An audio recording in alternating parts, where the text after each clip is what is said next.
దేవునికి స్తోత్రం. హల్లెలూయా. ప్రభునందు ప్రియా దేవుని ప్రియులారా, ప్రభు పేరట మీ అందరికి వందనాలు. మరణాతా. బాగున్నారా? మీ అందరూ సంతోషం సమాధానంతో ఉన్నారని నమ్ముతూ మన ప్రభువును రక్షకుడైన యేసుక్రీస్తు కృపను బట్టి అనేక విషయాలు బైబిల్ గ్రంథంలో తెలుసుకుంటూనే ఉన్నాం. ప్రియులరా, దేవుడి రోజు నీతో నాతో మాట్లాడుచున్న మాటలు వాక్యం ద్వారా తెలుసుకుంటా ప్రయత్నం చేద్దాం. అందుకొరకు ప్రార్థన. సర్వ సృష్టిని నీతిని పరిపాలించుచున్న సృష్టికర్త నీ కొందనాలు, స్తుతులు, స్తోత్రాలయ. సమయంలో ప్రభా నీ దాసుడుగా నీ పాదములు ఎదుట చేరి నిన్ను స్తుతిస్తుండగా దేవా నీ లేఖనమును చేతపట్టి ఇదిగో నీ బిడ్డల ఎదుట నీ ఎదుట నిలుచున్న నన్ను నా తలంపులు మరుగు చేయండి ప్రభా. ఎందుకంటే నేను మాట్లాడితే ఎవరికి అర్థం కాదు, ఎవరు వినరు. కనుక నీవే మాట్లాడము, నీవే నీ ఆత్మ తలంపులు బయలుపరచమని ప్రార్థిస్తున్నాను. మహాగణుడు అయిన మా పరలోక రాజా వందనాలు. ఇప్పుడు ఎల్లప్పుడు నేనున్నానని సెలవిచ్చిన దేవా నీకు స్తోత్రాలు. సమయంలో నీ వాక్యమును బట్టి నీ మాటలను బట్టి మేము మాట్లాడుచుండగా నీ సన్నిధి కాపుదల నీ ఆత్మ నడిపింపు నాకు తోడుగా ఉంచి బలపరచమని మా ప్రభువును రక్షకుడైన యేసుక్రీస్తు నామంలో అడుగుచ్చు ప్రభా. బ్రతిమాలుచు దేవా, నీ దాసుడైన నేను నీ ఎదుటి నిలిచి నన్ను నా తలంపులు మరుగు చేయండి ప్రభా. ఎందుకంటే నేను మాట్లాడితే ఎవరికి అర్థం కాదు. కనుక నాన్న నీ దాసుడి నన్ను సిలువ చాటుని మరుగుపరచండి. నీ ఆత్మతో నన్ను నింపండి. నా కంఠస్వరని బోరుగా వాడుకుని నీ బిడ్డలతో మాట్లాడమని ఆత్మరూపుడు రక్షణకర్తని యేసుక్రీస్తు నామంన అడుగుచున్నాను మా పరమ తండ్రి, ఆమేన్. మన దేవదేవుని కృపా సహాయం మనకు తోడుగా ఉండి నూతనమైన సంవత్సరంలోకి ప్రవేశపెట్టును గాక, ఆమేన్. ప్రభునందు ప్రియులారా, అడ్వాన్స్గా హ్యాపీ క్రిస్మస్, మేరీ క్రిస్మస్, నూతన శుభాకాంక్షలు. మీ అందరికీ నూతన యొక్క శుభములు తెలియపరుస్తున్నాను, శుభాకాంక్షలు తెలియపరుస్తున్నాను. విష్ హ్యాపీ న్యూ ఇయర్ అందరికి మరొకసారి తెలియపరుస్తున్నాం. ప్రియులరా, ఈ ఉదయకాల సమయంలో మనం అనేకమైన రీతిలుగా ప్రయాణంలోను ఆలోచనలోను క్రియల ప్రకారంగా చేసి ఉన్నాం. ఇంకా మన మధ్యన 28 తారీఖు 3 రోజులు మాత్రమే, అంటే సుమారు 78 గంటలు లేదా 76 గంటలు మన మధ్యన ఉన్నాయి. ప్రియులరా, లేదా 66 గంటలు ఉన్నాయి మన మధ్యన అనుకుందాం. ఎందుకంటే ఈ సమయంలో దేవుడు నీతో నాతో మాట్లాడుచున్న ఈ మాటలని మనం ఒకసారి విశ్లేషణ చేసుకుంటే, దేవుడు నీతో నాతో మాట్లాడుచున్న ప్రతి మాట కూడా అనేకమైన విషయాలుగా కనబడుతున్నాయి. ప్రియులరా, దేవుడు నీతో నాతో మాట్లాడుచున్న ప్రతి విషయంలో ఆయన చెప్పే ప్రతి క్రియ పట్ల గొప్ప ఆదరణ, బలము దొరుకుతుంది మనకి. గనుక ఈ రోజున దేవుడు మాట్లాడుచున్న, చూడండి, ఇక్కడ జ్ఞానైన సొలొమోను నిన్న 3వ వచనంలో మాట్లాడుకున్నాం. ఈరోజు దేవుడి పట్ల ఏ రీతిగా మనం కలిసి ఉంటాం, కలిసి జీవిస్తాం అనే మాటలు, దేవుడు నీతో మాట్లాడుచున్న మాటల్ని ఒకసారి మనం ఆలోచన కలిగి ఉండాలి. ఇక్కడ ఏమంటున్నాడంటే 4వ అధ్యాయం సామెతల గ్రంథం 1వ వచనంలో, కుమారులారా తండ్రి ఉపదేశమును వినుడి. ఈరోజు ఒక సేవకుడిగా ఒక తండ్రి స్థానంలో, ఒక వారి గురువు స్థానంలో మీతో మాట్లాడుచున్నాను. నా ప్రియమైన స్నేహితులు, గొప్పవారు, చాలా ఆత్మీయులు, చాలా సౌమ్యమంతులు, చాలా నిర్మతస్తులు, చాలా ప్రేమ కలిగిన వారు, మీ అందరికీ మరొకసారి శుభములు తెలియపరుస్తున్నాను. ప్రియులరా, ఈ సమయంలో దేవుడు నీతో నాతో మాట్లాడుచున్న మాటల్ని ఒకసారి మనం ఆలోచనలోకి తెచ్చుకుందాం. 2024 అనేకమైన విషాదాలు, అనేకమైన శోధలు, అనేకమైన బాధలు, అనేకమైన ఒత్తిళ్ళు, అనేకమైన ఇబ్బందులు, అనేకమైన చుట్టుపోటు మాటలు, అనేక సమయంలో కన్నీరు, దుఃఖం, వేదనతో మనం ఈ లోకంలో సతమతం అవుతూనే ఉన్నాం. అయితే దేవుడు నీతో మాట్లాడుచున్నాడు. ఆ మాటను మాత్రం నువ్వు మర్చిపోతున్నావు. ఏం మాట్లాడుతున్నాడు ఆయన నాతో? ఎస్, వాక్యం ఏమంతా, నా కుమారుడా తండ్రి ఉపదేశమును వినుము, వివేకమందునట్లు ఆలకించుడి. తండ్రి యొక్క ఉపదేశమును వివేకముతో కలిగి మనం ఆలకించాలి. నేను మీకు సదుపదేశం, నా మాటలను త్రూసివేయకడు అంటున్నాడు. శుభదోషం అంటే ముందు చూపుగా చెప్తున్నాడు, జ్ఞానముతో చెప్తున్నాడు, అనేకమైన అనుభవంతో చెప్తున్నాడు. ఆయన నా మాటలు త్రోసివేయొద్దు అంటున్నాడు. ఈ 2024లో ఇన్నాళ్ళు మీరు విన్నాం, ఎన్నో బోధలు విన్నారు, ఎన్నో సేవకులు ప్రార్థనలు ఎక్కువించారు, ఎందరో ఉపదేశాలు విన్నారు. కానీ మార్పు మీకు కలిగిందా? మార్పు కలిగి ఉంటే దేవునికి స్తోత్రం. 2025లో ఇంకా గొప్పగా మార్పు, ఇంకా బలంగా మీ మార్పుని ఇంకా పెంచుకోండి. ఇక్కడ మార్పు చెందకపోతే ఈ 2025లో మార్పు రావటకు, మార్పు కోసం ఎదురు చూస్తే రండి. దేవుడు అంటున్నాడు, సదుపదేశం అంటే జ్ఞానముతో కూడిన, జాగ్రత్తతో కూడిన మాటలు ఆయన మీకు వినిపిస్తున్నాడు, విన్నపము చేస్తున్నాడు. నా ప్రియమైన స్నేహితులారా, విన్నపమును మీరు అంగీకరిస్తే ఖచ్చితంగా దేవుని వాక్యాన్ని వినాలి అనేది నేను చెప్తున్నాను. నా తండ్రికి నేను కుమారుడిగా ఉంటిని. చూడండి, నా తండ్రికి నేను కుమారునైతిని, సుకుమారుగా ఉండని యాక కుమారుడిగా ఉన్నాను.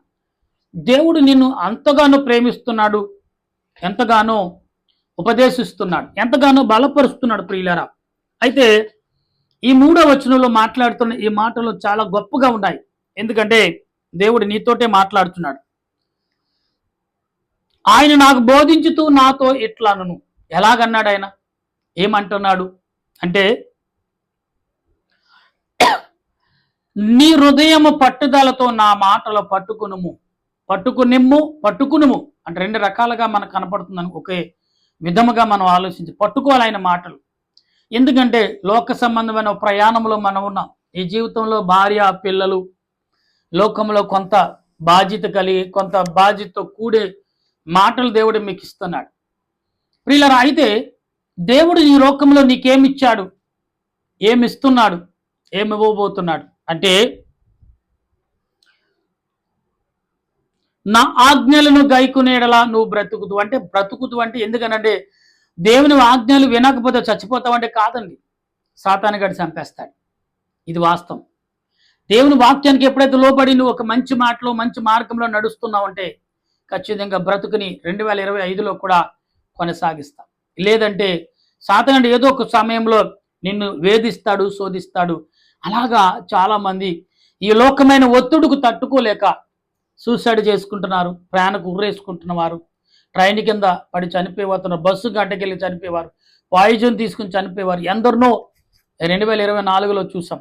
ఒత్తిడికి తట్టుకోలేక అటాక్ వచ్చి చనిపోయిన వారు ఎందరో. అప్పులు బాధ, కుటుంబాల వేదన, భార్యాభర్తల మధ్యన సమాధానం లేక, బిడ్డల మధ్యన సమాధానం లేక, వ్యాపారం మధ్యలో సమాధానం లేక అనేక రకాలుగా ఏమవుతున్నారు, నలిగిపోయి మరి సతమతం అయిపోతున్నారు. నా ప్రియమైన దేవుని బిడ్డలారా, ఒక్కసారి మీరు ఆలోచించండి. ఈ 2024 సంవత్సరం 3 రోజులు మాత్రమే, సుమారు 68 గంటలు మన మధ్యన ఉన్నాయి అనుకుందాం ప్రియులారా. ఈ 68 గంటల్లో నువ్వు తీసుకునే తీర్మానం, నువ్వు తీసుకునే నిర్ణయం, నువ్వు తీసుకునే ప్రతిఫలత ఎలాగుంది ఒకసారి ఆలోచించండి. ఒకసారి మీరు ఆలోచించాలని ఇది దేవుని యొక్క సేవకుడిగా. జ్ఞానము సంపాదించుకొనుము, బుద్ధి సంపాదించుకొనుము. జ్ఞానము, బుద్ధి నీకు చాలా అవసరం. ఎందుకంటే అతిగా మాట్లాడి, అతిగా ఆలోచించి నీ జ్ఞానమును మరుగు చేసుకోకండి. ఒత్తిడిలో గురిపడకండి, ఒత్తిడికి గురవ్వకండి. దేవుడు నీకు కావలసినది ఇస్తాడు, నీకు చేయవలసిన క్రియ చేస్తాడు. చేసే ప్రతి క్రియ పట్ల ఆయన ఉన్నాడు అని మీరు గ్రహించాలి. నా నోటి మాటలు చూడండి, నా నోటి మాటలు మరవకము, వాటి నుండి తొలగిపోకము. దేవుడు ఎప్పుడు కూడా తండ్రిలాగా మాట్లాడే ప్రతి మాట కూడా, ఆయన మాట్లాడుతున్న ప్రతి మాట కూడా నీకు ఉపదేశాన్ని ఇస్తుంది, జ్ఞానము నేర్పుతుంది. దాన్ని మర్చిపోవద్దు. ఎవరైనా ఒకవేళ ద్వేషంతో, కక్షతో చెప్తే చెప్పలేము, కానీ సాతానుతో లోబడి చెప్తే దానికి దేవుడే సమాధానం మీకు ఇస్తాడు. కానీ ఎవరైనా ఒకసారి గ్రహించండి, ఒక వ్యక్తి ఒక మాట ఒకసారి చెప్తాడు, 10 సార్లు చెప్పడు. ఒకసారి చెప్తున్నాడు అనుకోండి ఆలోచన కలిగి, రెండోసారి చెప్తున్నాడు కొంత ఆలోచన కలిగి ఉండండి, మూడోసారి చెప్తే ఆలోచనకు లోతుగా ఉండండి. ఒకసారి చెప్పి వెళ్ళిపోతే మాత్రం నీ మనసును అధైర్యపరుస్తున్నట్టు. ఒకటికి రెండు సార్లు చెప్తున్నట్టు నీ మనసును స్థిరపరచడానికి, నీ మనసును చెడుదావు నేను తప్పించడానికి ప్రయత్నం చేస్తున్నాడు. ఎందుకంటే దురాత్మ ప్రేరేపించిన అదే మాటలు చెప్పొచ్చు, కానీ ఆత్మ సంబంధమైన మాటలు, అబ్బాయి నేను చెప్పింది ఎంతవరకు చేశావు, అబ్బాయి నేను చెప్పింది ఎంతవరకు చేశావు. సాతాను కూడా అలా ఒత్తిడి చేస్తాడు, కానీ ఆ సాతాను ఒత్తిడి ప్రేమతో ఉండదు. దేవుని యొక్క ఒత్తిడి ఎలా కూడా ఉందంటే ఏదో ఒక ప్రేమను, బాబాయ్ ఎలాగున్నావు, బాబాయ్ లేదా కుమారుడా అని వరుస కలిపి ప్రేమ కలిగి నీ కష్టంలో పాలు పంచుకునే విధముగా ఆ పదాలు ఉంటాయి. అటువంటి పదాలు ఈ 2024 నీకు దొరకకపోతే 2025లో అటువంటి పదాలు దేవుడు నీకు ఉపదేశం రూపంలో అందిస్తున్నాడని మీరు గమనించండి ఒకసారి. జ్ఞానము నీకు చాలా అవసరం అండి. జ్ఞానం చాలా అవసరం. జ్ఞానమును విడవకుండా ఉండి నెడల అది నిన్ను కాపాడుతుంది. జ్ఞానం అనేది చాలా అవసరం మనుషులకి. ఇది ఎలా చాలా తక్కువైపోయింది. ఎందుకంటే సెల్ ఫోన్లు, టీవీలు, ఏమండి నెట్వర్క్, ఇంటర్నెట్, శాటిలైట్, ఇలాగా వైఫైలు ఇలా అవటం వల్ల మనుషులు చాలా రకాలుగా శోధనకు గురైపోతారు. నా ప్రియమైన క్రైస్తవ విశ్వాసులారా, జ్ఞానైన సొలొమోను 4వ అధ్యాయంలో చాలా క్లుప్తంగా చాలా తేటగా నీతో మాట్లాడుచున్నాడు. నా కుమారుడా, నా నోటు ఉపదేశం నుండి నువ్వు తోలుపు, నేను ఉమ్మివేయుచున్నానని ప్రకటన గ్రంథంలో 3వ అధ్యాయంలో పలుకుతున్నట్టు దేవుని నోటు నుంచి మనం ఉయ్యవేయబడుతున్నామేమో అలాంటి పరిస్థితి నువ్వు తెచ్చుకోకు. ఎస్, నువ్వెవరవో తెలియదని అనే మాట ఆయనే అన్నాడంటే నువ్వు చాలా తీవ్రతముకు, చాలా ఇబ్బందికు నువ్వు గురైపోతావు. ఒకసారి నువ్వు ఆలోచించాలనేది దేవుని యొక్క సేవకుడిగా నా ఉద్దేశం, నా విన్నపము కూడా. ఉద్దేశం కాదు, విన్నపం కూడా ప్రియులారా. దాన్ని ఇప్పుడు చూడండి, ఉపదేశం ఎప్పుడైతే ప్రేమిస్తున్నావు, జ్ఞానం ఎప్పుడైతే ప్రేమిస్తున్నావో అది నువ్వు దాన్ని ప్రేమించినలా అది నిన్ను రక్షిస్తుంది. దాన్ని ఎప్పుడైతే ప్రేమిస్తున్నావు, జ్ఞానాన్ని ఎప్పుడైతే లోబర్చుకుంటావో అది నిన్ను బలపరుస్తుంది, నిన్ను దీవిస్తుంది, నిన్ను ఆశీర్వదిస్తుంది, నీ తోడే ఉండి నడిపిస్తుంది, నిన్ను ఆశీర్వదించి ఎక్కడ చేరవలసిన చోటకు చేరుస్తుంది. నిన్నే కాదు నీ కుటుంబాన్ని కూడా చేరుస్తుందనే మాటను మర్చిపోవద్దు. జ్ఞానము సంపాదించుకుంటే జ్ఞానముకు ముఖ్య అంశం. జ్ఞానం చాలా అవసరం అండి. సంపాదించుకుంటే ప్రయత్నం చేయడం చాలా ముఖ్యం. నీ జీవితానికి ఇప్పటిక్కడే ఈ లోక జీవితమే కాదు, పరలోక జీవితానికి కూడా జ్ఞానం చాలా అవసరం. ఈ లోకంలో జ్ఞానం, పరలోకం కూడా దేవుడు ఆ జ్ఞానాన్ని నీకు ఉంచుతాడు. ఎందుకంటే భూలోక జ్ఞానం పరలోక జ్ఞానం యాకమవుతే అది ఎంత ఆత్మీయంగా. చూడండి, తాళాలు డప్పు కొట్టేవారు, బోరలు ఊదేవారు, ఒకటిగా తాళం కలిస్తే అబ్బా ఎంత విన్నపంగా ఉంటుందంటే చాలా మనిషి యొక్క దేహం గాల్లో తేలినట్టుగా ఉంటుంది. అంత వినసొంపుగా ఎముకలన్నీ కూడా ఒక ప్రశాంతమైన వాతావరణంలోకి వచ్చేస్తాయి. ఎందుకంటే ఆ ఇద్దరు అంత చక్కగా తాళము కలుపుతున్నారు కాబట్టి. అలాగే నీవు నీతిని జ్ఞానము కలిగి నువ్వు నేర్చుకున్నావు, జ్ఞానము కలిగి ఉపదేశించుకుంటే ఖచ్చితంగా దేవుడు నీ ఆదరణగా ఇచ్చేవాడుగా. నీ సంపాదన అంటే జ్ఞానంతో, అంటే నీ కష్టంతో, నీ ప్రార్థనతో ఇచ్చి సంపాదించుకోమంటున్నాడు దేవుడు. చూడండి, ఎప్పుడైతే నీ జ్ఞానంతో సంపాదించుకుంటున్నావో అది నిన్ను హెచ్చిస్తుంది, నేను గొప్పవాడికి చేస్తా. అందుకే జ్ఞానంతో కూడిన సంపాదన విలువైనది. వజ్రాల కంటే, వైడూరుల కంటే, బంగారం కంటే, వెండి కంటే ఈ లోకంలో ఏదైతే విలువైందో దానికంటే గొప్పది జ్ఞానము, ప్రేమ, విశ్వాసం. ఇవి చాలా విలువైనవి, చాలా గొప్పదనేది మీరు భావించాలి ప్రియులరా. దాన్ని ఎప్పుడైతే నువ్వు కౌగిలించుకున్న జ్ఞానమును, ఎప్పుడైతే ఒక మనిషి భావంలో చూడండి, ఏమండి చాలా మంది బాధలో ఉన్నప్పుడు తల్లిదండ్రులను కౌగిలించు, స్నేహితుడు కౌగిలి, భార్యను కౌగిలి, బిడ్డలను కౌగిలించుకుని ఆ బాధను మరి తొలగించుకోవడానికి ప్రయత్నించి ఎదురుబడికి చెప్పుకుంటాం. అలాగే జ్ఞానమును ఎప్పుడైతే ఆ విశ్వాసమును బట్టి నువ్వు కౌగిలించుకున్నావో అది నేను రక్షిస్తున్నాను దేవుడు చెప్తున్నాడు.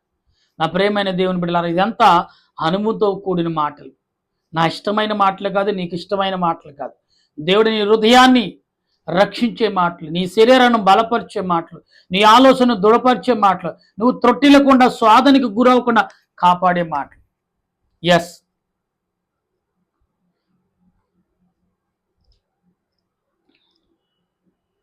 నీ తలకు మాలి కట్టుమును ప్రకాశమైన కిరీటముగా మారిపోతుంది. తలకు అంటే నువ్వు చేసే ప్రతి క్రియ నీ తలకు మంచి కిరీటంగా ఉండబోతుంది. అంటే గొప్ప స్థాయిలో నిన్ను దేవుడు ఉంచుతున్నాడు. సన్మానాలు చేస్తున్నాడు ఆయన ప్రజలతో. ఎవరైతే నిన్ను సేదరించుకున్న వాళ్ళే సన్మానం చేసే రోజు ఒకటి రాబోతుంది.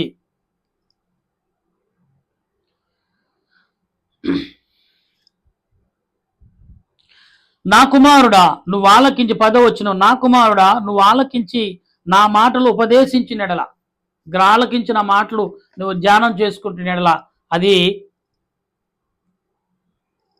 నువ్వు దాన్ని దీర్ఘాయుష్గా చేర్చుకుంటావు. ఆయన మాటలు ఎప్పుడైతే వింటున్నావో, ఆయన మా ఉపదేశాన్ని ఎప్పుడైతే గ్రహిస్తున్నావో నీకు దీర్ఘాయుష్ వస్తుందని దేవుడు చెప్తున్నాడు. నా ప్రియమైన సహోదరుడా, స్నేహితుడా, ప్రియమైన దేవుని సంగమా, 2024 అంటున్నారు ఏంటి అని, 2024 నేను నష్టపోయానా అని మీకు తెలుసా? చాలామంది నష్టపోయారు, చాలామంది దుఃఖపడ్డారు, చాలామంది కన్నీటితో, చాలామంది వేదనతో, చాలామంది అప్పులు బాధలతో, శోధనతో వేధించబడుతూ భర్తలను కోల్పోయిన వారు, భార్యలను కోల్పోయిన వారు, బిడ్డలను కోల్పోయిన వారు, కుటుంబంలో మనశ్శాంతి లేని వారు, సమాజంలో మనశ్శాంతి లేక, వ్యాపారంలో నష్టపోయిన వారు, సతమతమైపోయి జీవితంలో నాకు తిరిగి లేదు అనుకున్న వారు, చితికిపోయిన వారు కూడా ఎందరో ఉన్నారు. వీరందరికీ దేవుడు ఒకటి చేత జ్ఞానముతో నువ్వు నడువు, జ్ఞానం అనే ఉపదేశంతో నువ్వు గ్రహింపగలిగి నడువు, జ్ఞానమనే ప్రేమతో నువ్వు జీవించు, జ్ఞానమనే ఆలోచనతో నువ్వు బ్రతుకు, జ్ఞానమనే వివేకంతో నువ్వు జీవించినప్పుడు 2024లో నువ్వు నడవలేదు ఎప్పటిక 2025లో అయినా సరే ఇప్పుడే ప్రారంభించి ఎలా నడవాలి. 3 రోజులు నీకు మధ్యన 3 రాత్రులు ఉన్నాయి, 3 పగళ్ళు ఉన్నాయి. ప్రియులారా గమనించండి ఒకసారి. 3 రాత్రులు అలాగే ఒక రోజు గడిచిపోయింది, ఇంకా 2 పగళ్ళు 3 రాత్రులు ఉన్నాయి మీ మధ్యన. ఒకసారి ఆలోచించండి మీరు. 3 పగళ్ళు 3 రాత్రులు ఉన్నాయి. ఒకసారి ఆలోచించండి. మీకు దేవుడు ఎన్ని రకాలుగా నీకు ఉపదేశిస్తాడు, ఆయన నీతో ఏం మాట్లాడబోతున్నాడు. దావీదుతో మాట్లాడినప్పుడు దావీదు అంటున్నాడు, తండ్రి నా ఉపదేశాన్ని అంగీకరించి నా కోరిక తీర్చవని దావీదే మొరపెట్టాడు. ఏమండి, రాజులుగా ఉన్నవారు, ధనవంతులుగా ఉన్నవారు, గొప్పవారుగా ఉన్నవారు, ధనంతో తొలతూగుతున్న వారికి కూడా ఎవడి జ్ఞానము లేక, ప్రశాంతత లేక, విరుగు పొరుగు వారితో కూడా మంచి చెడ్డలు లేక చాలామంది ఇబ్బంది పడుతున్నారు. నా ప్రియమైన స్నేహితులారు, మీరందరూ కూడా ఒకసారి ఆలోచన కలిగి పరిశుద్ధాత్మ ప్రేమను, పరిశుద్ధాత్మ ఉపదేశమును, పరిశుద్ధాత్మతో మీరు నింపబడితే ఆ దేవుడు నీకు, నాకు, మనందరకు గొప్ప మార్గమును ఇచ్చేవాడిగా ఉన్నాడని నమ్ముచు మన రక్షకుడైన యేసుక్రీస్తు యొక్క కృపలు ఆయన మనందరినీ బలపరచును గాక. ఆమేన్. ప్రార్థించదు. దయగల తండ్రి నీకు స్తోత్రాలు, ప్రేమగల రాజా వందనాలు. మా ప్రియులు ఎందరైతే 2024లో వారి నీ ఎడల విశ్వాసమును కోల్పోయారేమో, నీ ఎడల వేదనకు కలిగి ఉన్నారేమో ప్రభా, నీ ఎడల రాలేక సిగ్గుపడుతున్నారేమో, నీ ఎడల దేవుని దగ్గర ఏ రకంగా నా ముఖం చూపించును ఆయన ఎదుట, ఏ రకమైన క్రియలతో నేను ఆయన దగ్గరికి చేరగలను అనుకున్న బిడ్డలకు ధైర్యం ఇవ్వండి. నీ ఎదుట వచ్చి వారి తప్పులు, వారి పాపములు, వారి శోధనలు, వారి వేదనలు, వారికి కలిగిన కష్టము అన్నిటినీ నీ ఎదుట విన్నపముగా చెప్పుకుంటే, మనుషులకు చెప్తే వేళన చేయొచ్చు ప్రభా, నువ్వు వేళన చేసే దేవుడు కాదు. నీ ఆత్మతో నింపుతున్న దేవుడు, నీ సన్నిధి కాపుదల దయచేస్తున్న దేవుడు, నీ మేలైన దీవునితో నింపమని ప్రార్థిస్తుండగా సమయములు ఎందరైతే ప్రభా 2020 నాటికి నుండి తొలగించుకుని నూతనమైన సంవత్సరంలోకి ప్రవేశించడానికి ఎందరైతే నీ దయా కిరీటమును, నీ మహిమను, నీ జ్ఞానమును, నీ ఉపదేశమును, నీ వాక్యమునకు లోబడి కిరీటంగా మార్చుకుని 2025లోకి ప్రవేశించబడుతున్నారు, ప్రవేశించాలన్న ఆలోచన కలుగున్నారు. ప్రతి కుమారుని, ప్రతి కుమార్తెని దీవించి బలపరిచి, యవన బిడ్డలు, మరి ముఖ్యంగా నా దేశ ప్రజలు, నా బంధుమిత్రులు, నా స్నేహితులు ఎందరైతే ప్రపంచంలో ఉన్న వారందరూ నా బంధుమిత్రులే, నా స్నేహితులే, నా అన్నదమ్ములే, నా అక్కజల్లులే, శత్రువుని ఒకరు లేరు, అందరూ మిత్రులే. నీ ఆత్మ నడిపింపు, నీ సన్నిధి కాపుదలను సమకూర్చు మహిమ పొందమని ప్రభువైన క్రీస్తు నామమును అడిగి ప్రార్థిస్తున్నాను మా పరమ తండ్రి.